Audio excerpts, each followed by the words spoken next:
Hi, this is Cheryl Whitman at V Boutique, and I'm so proud to be here. We're Dr. Van der Boschen and Dr. Boyle, and we're having a ThermiVa event tonight, but we're here to talk to you about what is going on in the industry for the 20-year-olds, the 30-year-olds, the 40-year-olds, the 50-year-olds, and we have some people in the waiting room that are in the 60s and 70s. So we're here to discuss tonight with two top doctors here in Atlantis, Florida, what's hot, what's not, what's going on in the industry, and what are you recommending for the 20-year-olds? Dr. V, which is what her patients call her, the ones who love you. What are you recommending these days for the 20s and the 30-year-olds? Well, first of all, thank you, Cheryl, for having me in your Facebook event, and thanks for coming to our office. We've known each other for years. This is the first time we've had time to actually sit down and chat. Well, it is true that the cosmetic spectrum is sort of spanning across different ages. When we started 10 years ago when I was doing injectables, people were usually coming in much later in life when they sort of were at the end of the spectrum and they kind of wanted to look really good really fast. But I think people have learned now that you have to start earlier and do a little bit all the time and continually increase that in order to reset the clock every once in a while a little bit and maintain. That gives you long-lasting natural results without having to do drastic changes later in life with a lot of downtime and potential complications. For 20-year-olds, I think that the best thing we can do, offer them, is put them on really good skincare. Sun protection, antioxidants, growth hormones, growth factors. Those are the most important things. And a good retinol cream, those are the pillars of skincare. And then, believe it or not, in the late 20s, a lot of people, even in mid-20s, are coming in for neuromodulators, Botox and Dysport, because when we start treating those lines early in a nice, natural way, without freezing the face, without making them look fake, we actually prevent those dynamic lines from becoming static lines. In other words, we prevent scarring and deep lines in the forehead and upper face. So that's the first thing. As we get into our 30s, we continue with skincare, and then people start getting more Botox, obviously, Dysport, neuromodulators, and also we start getting into a little bit of filler. At that age is usually cosmetic related, like people are not so much looking to look younger, they're trying to look better. Maybe they have their wedding coming up, or a special birthday. Special events, anniversaries. Sometimes people get divorced and they want to be divorce back party. in the They want to look good. Yes, lip enhancement is common for that age group. A little bit of cheek enhancement just to give you a rejuvenated look, and just sometimes refreshing light laser treatments. And things that exactly, again, bring back the clock a little bit, a few notches, and give you the skin glow and slight tightening, and then just you maintain that ongoing. So if somebody comes in 20 years old, 30 years old, how do you create a life plan for them of what they need so they stay with you? Because I can see how caring you are, how warm you are, how you really do care about the patients. And I'm sure they'd rather not go somewhere else, even if they're saving $5 somewhere. Mm-hmm. So they're not the tire kickers that are coming in here. Mm-hmm. You have a beautiful office. I know you're expanding. You have some great things going on. So I'm wondering, do you create a blueprint or a program for them, a membership? Is there something that you do with your patients, maybe during your consult time? Yes, we don't have memberships necessarily, but we do have, companies now, a lot of injectable companies create loyalty programs where they give you discounts if you get repeated injections. What we do, we really create that loyalty through personal one-on-one relationship with the patients. My patients have been my patients, I think, pretty much every one of them from day one until now. Very few people leave our practice because I think what's unique to us is that I spend a lot of time in my initial consult. It's not unusual for me to talk up to an hour with a patient the first time they come to see me. And that's what I think makes us unique, and that's what that lifetime or blueprint is. And that comes with a lot of experience and really good vision of what happens to us as we age. Understanding the anatomy and how to sort of recreate the blueprint of the youthful face in a natural way. You have to know the techniques, you have to know the anatomy, and you have to really understand the person and the goals. So when they come to me, we try to discuss all of those things. What is your lifestyle? What is your lifestyle? How much downtime can you afford? What kinds of things are you looking to accomplish? But the most important thing, I think, the most important thing that I have learned in the entire 10 years that I've been doing this, and numerous meetings that I've been to, and people that I've looked up to have taught me also, is you have to find out the one thing that makes the biggest change for that person with the least amount of investment. So, and if that thing fits into that person's budget, then you have a really good start, a really good beginning. Because when patients come in, they often don't know what it is that they need or they should have done. Most of us have a 2D understanding of our face. We look at our face in a mirror. We don't see the three-dimensional image. For example, my reflection in the mirror really doesn't reflect the way I look when I talk, my dynamic personality, the way I speak. By dynamic, I mean just the way my face moves. And that is really the job of the aesthetic provider, to look at the face, to understand what will make the biggest difference in that face for that person. Now we're just talking about the face. Because people usually come in looking at that 2D dimension and they just look in the midline. If you look at the studies, they've shown that people just see the middle. They don't see the periphery of the face. And we all look at ourselves like this. We don't look at ourselves when we animate, when we frown, when we implode on ourselves. As we get older, women tend to just kind of frown and purse their mouths, and we don't look at ourselves that way. So when I talk to patients, I watch them animate and I give them the mirror and I ask them to look at themselves as they animate, and they see those changes. And that's how I decide where to put the neuromodulators. And then again, when patients look at themselves, they see this middle. When we look from periphery, we see the whole face. So what I like to do is and then when patients come in, because they see the middle, they only point to the nasolabial fold. Or they're looking at their nose or their chin. Everybody has something when we look in the mirror that we see that we don't like. We like to point at this. So my job is to explain to them that the reason you have a nasolabial fold is because you have probably laxity or volume loss somewhere else, or bone loss, or a three-dimensional change in your face. And maybe that's not the most important thing, and the way to address that would be going somewhere else. And once I have established that understanding, I find out that they have literally never been told those things before, because a lot of times, unfortunately, people are in a rush and they don't necessarily take time to explain those things to their patients. So once they're been explained to what is really happening to their face and how they're aging, and when I explain to them how we have to redo that process exactly the way it happened to make it look natural, then they become my patient forever. How long does this consult take? Because it sounds like you really spend a lot of time analyzing their faces and discussing, I'm sure, their bodies as well. Yeah, at least half an hour, I think. A good half an hour. Except, there are patients that really know their faces and they've done these things before and they kind of understand it, and they come in. With them, it's quicker, and they understand that I know what I'm talking about, and we make a quick plan. But most of the time, especially if they're first-time patients and they don't know me, at least half an hour to go over everything. We go over bone structure, bone loss, changes in volume in the mid layers of the face and the skin, the neck, and then if they want the body. So we kind of go through all of that to understand, come up with a real plan that, because there's a lot that I can do and we want to do, but most of people can't afford all of that. So it's important to come up with the thing that makes the biggest change in the face with the least amount of time, downtime, and investment, and then take it from there.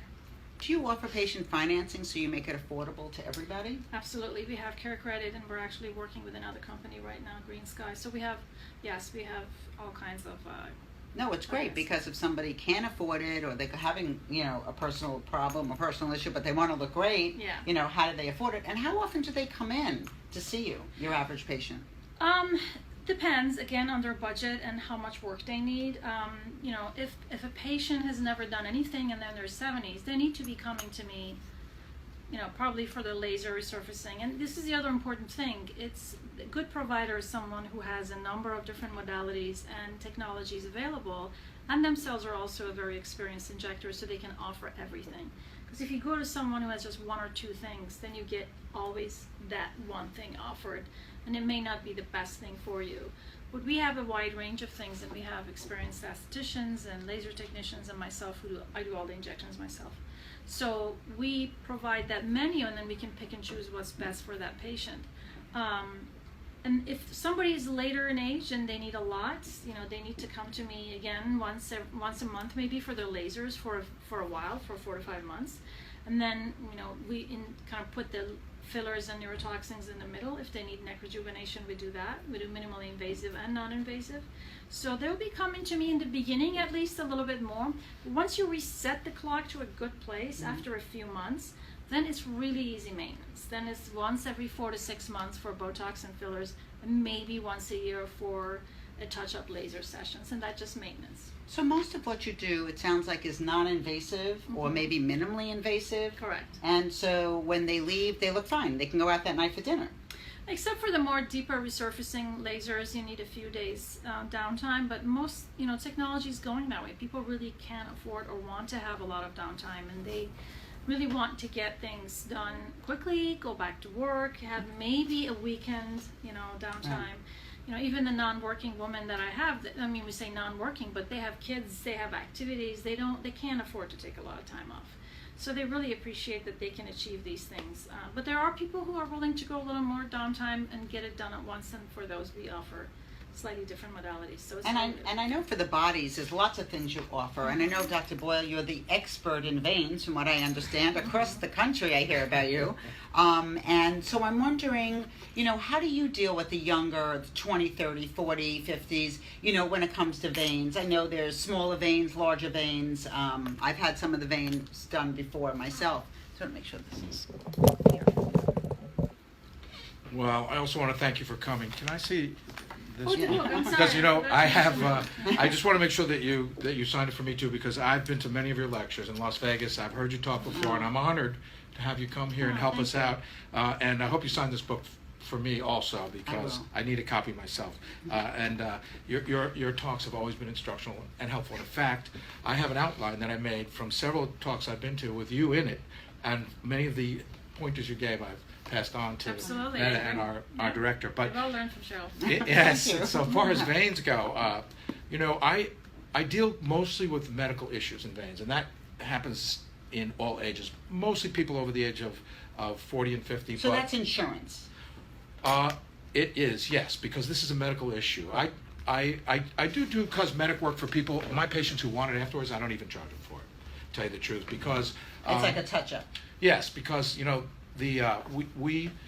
what I deal with is people who are having medical issues with wellness with their legs. Their legs are swollen, their legs are itching, their legs, they have cramps. At night they can't sleep. At the end of the day they find themselves trapped in their Barca lounger because there's nothing else they can do because of the discomfort they have dragging around their legs because they're superficial veins. We all have two sets of veins. One is the deep vein inside your muscles, but these veins underneath the skin, they're not in the muscles and they're just flapping in the breeze, and they tend to fail in your legs. And when they do, they harbor a lot of blood, which is water, venous blood, which becomes very uncomfortable, creates skin changes, ulcers, blood clots. So when people, by the time they get to me, they're usually suffering. They've reached a tipping point where they don't want to take it anymore. And at that point, we do a full assessment, physical exam, an ultrasound.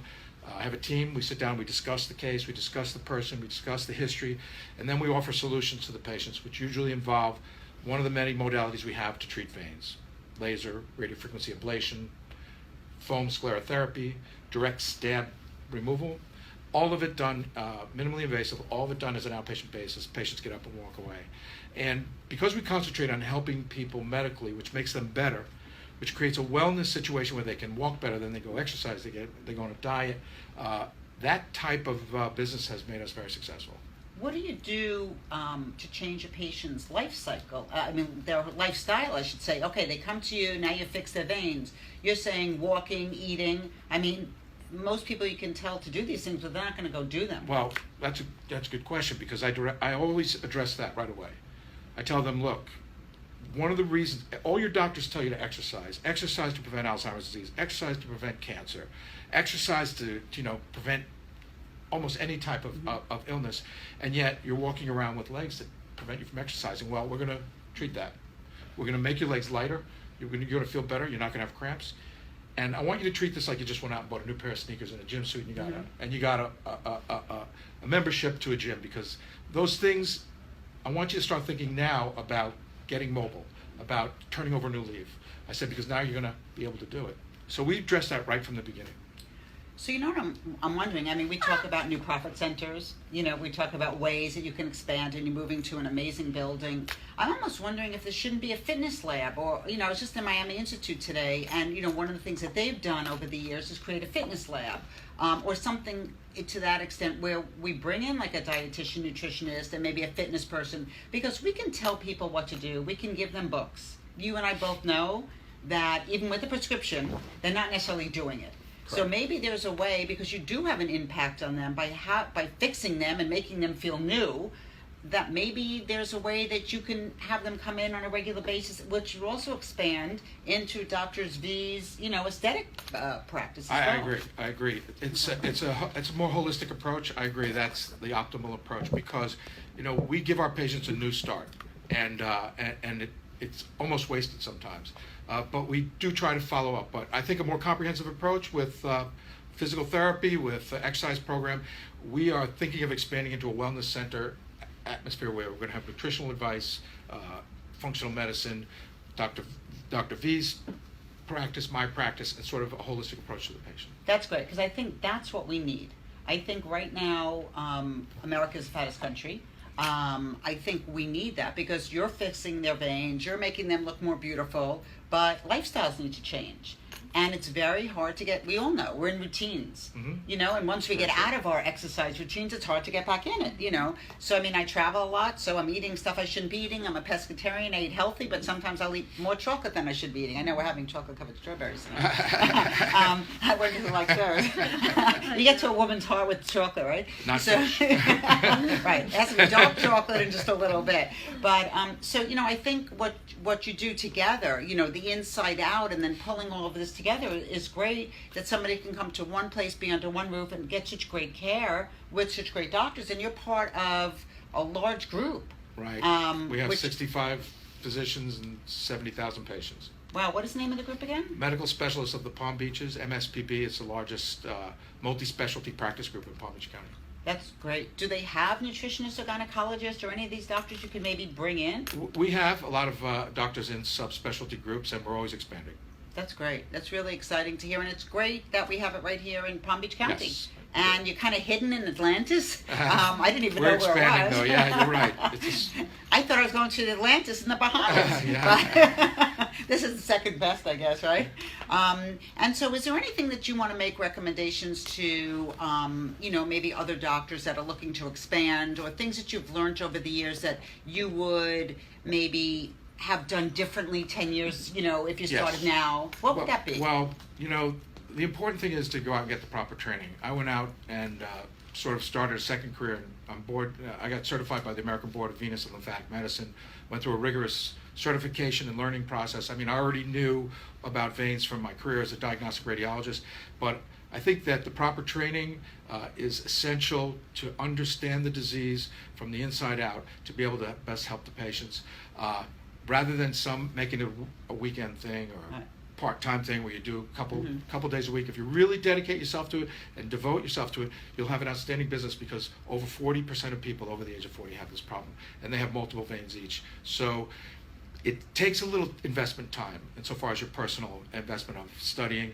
getting the proper certifications, and then finding the staff, but it'll be very rewarding.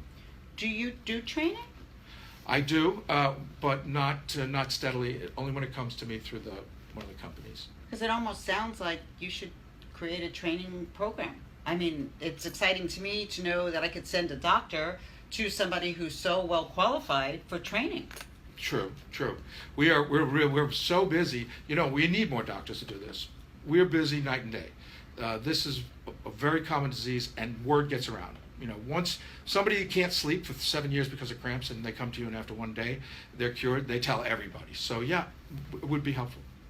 That's great. I think what you're doing is great, and you're really helping people, and at the same time we're making them look good. So we have a great combination. And if somebody wanted to find your practices, what is the website that they would go to? Well, our website is vboutiqueflorida.com, and Dr. Boyle, actually, speaking of which, and there has many testimonials from people whose lives have changed because of this procedure. It's again very under-recognized and under-treated disease, and if somebody recognizes it, it's very easily treatable. So something that's common, quickly and easily treatable, and is life-changing, it's a tremendous value that is offered in the community, and it's taken off, a lot. And he does an amazing job. So we have both the veins and aesthetics under the same website. And is it easy to cross-promote the two practices? Yes. I wouldn't say it's commonly done on a daily basis, but our patients have slightly different demographics. But we've had patients that have crossed over. Yeah, because you'd almost think if they're coming for aesthetics, no matter what age they Yes. are, that they probably should. Definitely have I mean, crossed especially if they're wearing the short skirts that they do here in Florida or the Yes. bathing suits, they don't want any veins anywhere. Is there a percentage of men that come to you as well? It's a smaller percentage, but 30%. Is it growing? Do you see the men's market growing? It's hard because men tend to just put up with when they have dilated. They think it's a cosmetic issue. Okay. So it's hard to reach them. I try to reach their doctors. Is who I try to, because these patients see their doctors every day, every week, and the doctors have to recognize when their legs are in trouble. So it's more difficult to get men patients, although they have the disease with almost as much prevalence as women. Yeah, because I'm wondering, so does cardiovascular disease is related to veins and blood flow? It's not as closely related as that, but I'll tell you, veins are the new arteries. The research that's going on in vein disease and how it affects the whole human, as opposed to just the legs, is breaking new ground. Have you written any books on this? I have not. Well, we're going to have to talk about that when we're finished, because we ghostwrite books. So we might have to work on that. And then one for you on aging beautifully. If it like comes yourself. out as beautiful as this, I'm all game. Okay. Well, we had a great Facebook Live today, and Beautiful Forever University is very proud to be here today at the boutique, and we're looking forward to a great event tonight. And it was wonderful talking to the both of you. I mean, really, Thank you, Cheryl. really great. And Thank you, I Cheryl. look forward Thanks for to coming. seeing you again. I'm glad you're pretty local. And any questions that you have, please ask them. We'll be glad to answer them after today, because we're going out to an event. We have a crowd of people waiting for us. And I wish you a good night, and thank you for joining us. Thank you.